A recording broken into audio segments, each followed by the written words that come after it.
Mr. Man. You were supposed to stay asleep while I record. Not today. All right.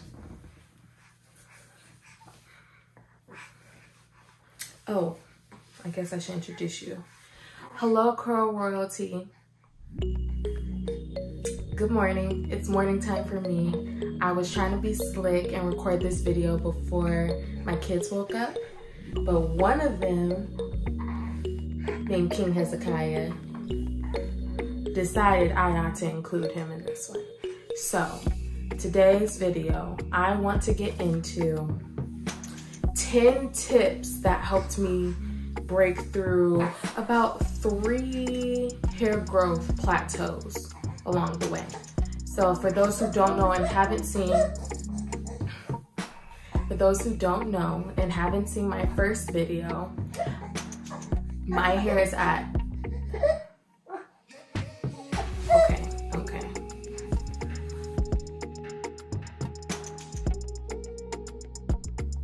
Good morning, Curl Royalty. Thank you for joining me for another video. My name is Asha. This is my second hair video.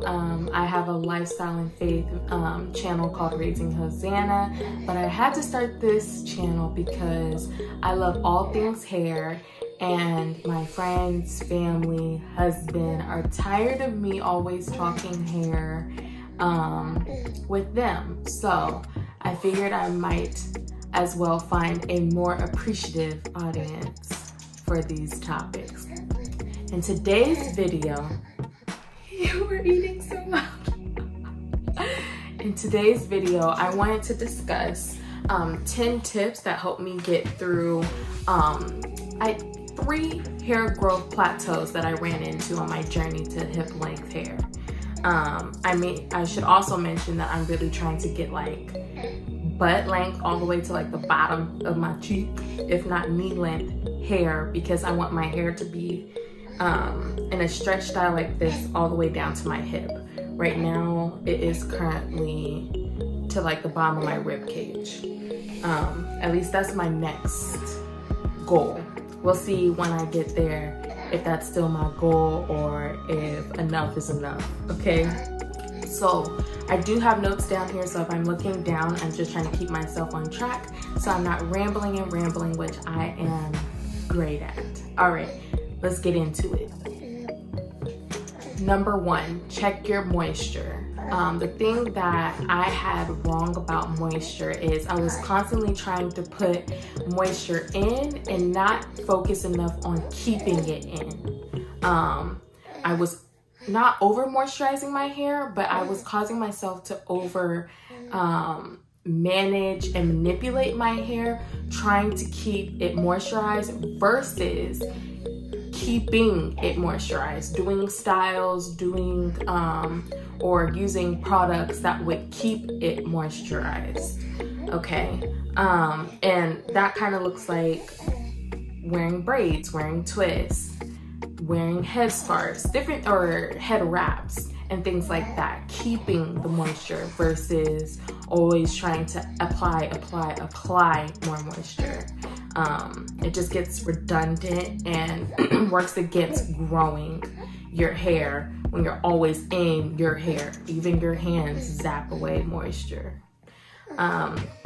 Number 2 is to check your tools. So I have used things like denim brushes, I've used wide tooth combs, I've used all types of different tools that I've tried, and finding the right tool. So I was notorious at the denim brush when I got stuck at bra strap length. That was like my tool of choice.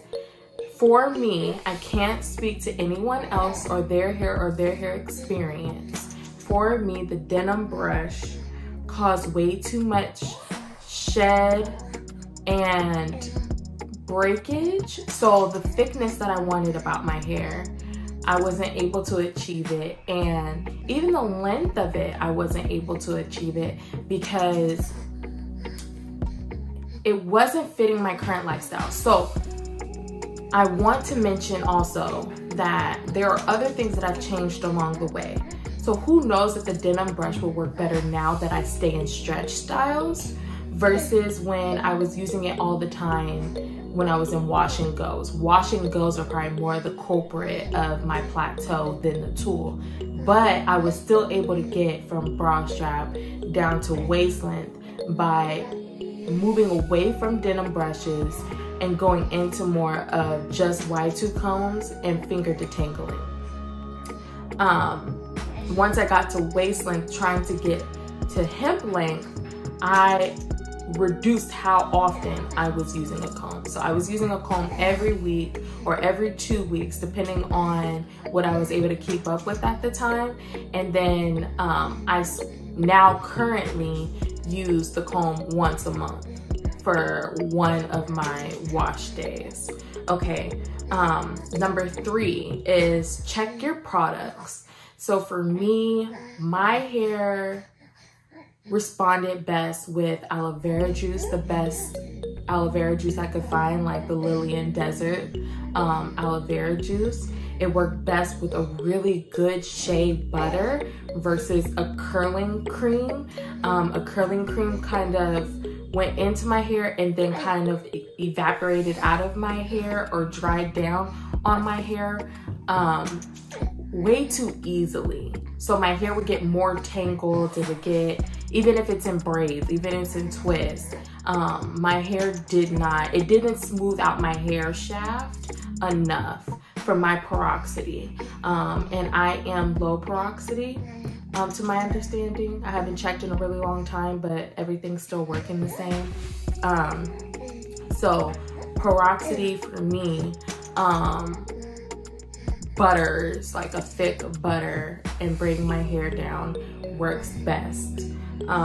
So check your products. You may not be using what's most compatible to maintain the moisture you need to maintain in order to combat any tangles and combat any dryness that's gonna cause breakage, okay? And I'll do a my products video, and then I'll probably do a video that explains how I use it, okay? And then it's know your porosity. That rolls right into number 4, which is know your porosity. And there's a whole bunch of YouTube videos about how to check your porosity. I did the put your piece of hair in a cup of water test, where it's like if it floats, it's low porosity. If it sinks to the cup, it's high porosity. When my hair was dyed, it was high porosity because my my hair shaft was really lifted. The shingles are lifted. But now, because I use butters and because I have really taken care of mindful of my hair shaft, it stays enclosed, and it stays where it can open when I need it to, and it can stay closed when I need it to, if that makes sense. So that's why you see shine, that's why you see length, that's why you see less breakage.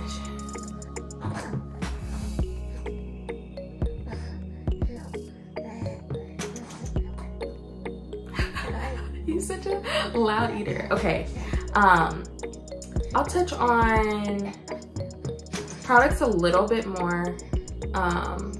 I'll leave it to the next video, okay? Because if I get into that, we'll be talking all day long, because I want to break down why it works for my hair and why it's been so successful. Okay, number 5 is check your consistency. How consistent are you really being? What checked me on this was I put alarms on my phone, on my calendar app, to remind me it's about time for some protein. It's about time for some moisture on a regimen, like on a regular, or consider a wash day. And it's like every month, every 2 weeks, different, whatever I notice, like my hair can go about 2 weeks without heavy moisture, or a redo in my moisture. It can't really go a month without more protein, but it can go about a week, 2 weeks without me adding additional protein. So I put that on my calendar to help me be consistent, help me stay on track of it without me mentally having to think, when's the last time I did a protein treatment? When's the last time did I really focus on moisture like that? I now do a very balanced treatment where my treatments are always the same every single week or every 2 weeks. And it's really a great balance between moisture and protein. And that seems to work best for my hair rather than going protein, moisture, protein, moisture. But there are other things that I'm putting in my hair that could be more mindful of moisture versus more mindful of protein. Okay, number 6 is to check your protection. So for me, at first, I would wear my hair in protective styles 1 week and then out of protective styles for a week. At the very beginning, the plateau where I was stuck at bra strap length, I was always wearing wash and goes, and when I was done with that wash and go, I would wear it like in a bun or something like that. And that's why I was stuck at bra strap length. I needed to use more twists and braids and such like that. And once I start implementing more of those, that's even with like singles, just 2-strand twists of just my hair, no added hair, helped me get down to waist length. Now, getting from waist length to hip length, I had to adjust all of that and go more a week in braids, a weekend in a braid out, or 2 weeks in braids and a weekend in a braid out. So I put a majority of my time in protective styles and less of my time with my hair out. And that works really well for me. And so that even means like if I want to take my hair out of protective styles for an event or something that's going on and I'll have it in a protective style, as soon as the event is over, it's very rare for me to sleep out of a protective style, even if I'm wearing my hair out. And if I'm going to not wear it in a protective style, I'll put it in, which I think is a protective style, in Bantu knots. So if I'm wearing my hair out on Saturday, I'm gonna put my hair in Bantu knots at night and then wear it out again on Sunday. So my hair is out, it's Saturday, I'm gonna Bantu knot it Saturday night so I can still wear my hair out Sunday. And then Sunday, depending on if I'm going into a wash or if I'm going into a regular week, I'm putting it either back in braids or I'm going into wash day. But I'm either sleeping in braids or sleeping in Bantu knots, depending on where I'm at in my routine. Okay, next is check your protein. So, and that's what, number 7? Yeah, number 7, check your protein. So I shifted from doing proteins like alpha G protein and different like rice proteins and egg proteins and stuff like that. And I found the protein that works best for me, and that's Ayurveda, okay? Henna. Using henna as a gloss in a deep conditioner, I do that, I'm not gonna lie to you, every single week. I can pull off putting a teaspoon of henna in my deep conditioner every single week, and then I go heavier once a month, where I'm putting probably 2-3 tablespoons. I used to do a full mask once a month, and it just gets too messy with the 2 kids and finding the time for it. And then you have to be more conscious, or you have to be more aware of how long it's in your hair too. So I had moved away from really concentrated masks. However, trying to get my hair to this next goal, I may end up having to bring those back now that baby boy is getting a little older and baby girl is out the house a little bit more. Okay, and number 8 is check your handling. Unfortunately, I see too many like videos and just people in my everyday life of treating their hair really aggressively. And I think it's just the nature of how we've been taught to do our hair, because you gotta get the comb through or get the whatever through your hair to detangle, and detangle being more of the goal that we're trying to accomplish than being gentle to our hair. Like, our hair is not a problem, it's not an issue. Baby's farting. we should treat it like, one lady on YouTube, she said, treat it like silk, like fine linen, like whatever you need to think of it as, treat it gently, treat it with love, with care, like with protection, like how you would treat your newborn baby, like treat it like you value it. So I'm very gentle with handling my hair. I'm never aggressive. I'm never dealing with my hair when I'm in a rush. Like if I have to be in a rush, my hair will stay in braids. And it's just, we can do more damage than we think when our hands are in our hair. And if we're not, like, I am not gonna rush through my routine because I'm frustrated and just wanna get it done. I will sit there and watch a brand new movie or something I'm super interested in and take my time. All right, number 9, check your cleanser. I had to move away from doing heavy shampoos, but once a month. So I do a real legit shampoo. I do a real legit shampoo once a month. Every single week, I do an apple cider and clay mixture cleanser. So I do that weekly, apple cider and clay mixed together. And then on the week that I'm doing shampoo, sometimes I do both. I'll do the apple cider vinegar and clay mixture with the shampoo. And then sometimes if I notice there's some additional buildup, I'll just do shampoo and not do the apple cider vinegar and clay. But apple cider vinegar does so good about closing my cuticle and keeping my hair shaft nice and smooth, as well as like aloe vera, that I typically always do the rinse regardless of if I'm doing a shampoo that week or not. Okay, number 10 is check your perspective. I take hair pictures, hair videos, just for my own documentation all of the time. And I do it because I don't ever want to get so caught up on thinking about what my next goal is or thinking about where I want my hair to be, that I'm not really truly assessing where it is and where it came from. So I noticed documentation was the best way to do that. It was like, if I'm feeling down, if I'm feeling discouraged about, oh, my hair still looks like it's not getting anywhere, sometimes it's thickening up. Sometimes it is just an inch longer and I'm looking at it every day and looking for progress every single day that I'm not seeing it. So document it. That's also how you can assess your routine. Is your routine really working for you? Are you noticing it's thinning but getting longer? Maybe you need to adjust those tools. Maybe you need to be more gentle. Maybe you need more protective styles or more days in protective styles. So documentation has been tremendously helpful for me, at least.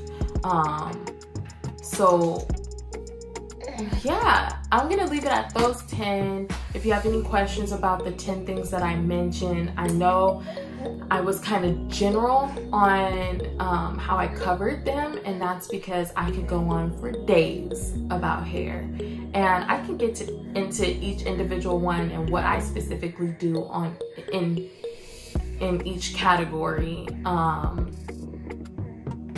these farts.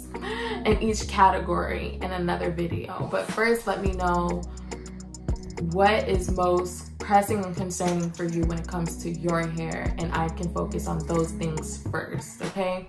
So I made this platform to help, so you guys kind of will be running how I run this channel in a way, because yeah, I just want to see other women with natural hair win in their goals. I never thought I could have hair this long, and it wasn't until a hairdresser said one day, your hair grows, Asha.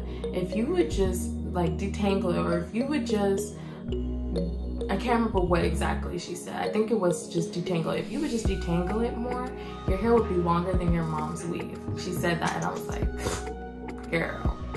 But it never left my mind. It never left my mind as a possibility. I just didn't know how to get there. So I want to help us all get there. All right. I'll see you in the next video. Please comment, ask your questions. I can do a Q&A. Let me help you and help us, all right, have long and flourishing hair. I hope you guys have a great rest of your day or evening. I'll see you in the next video.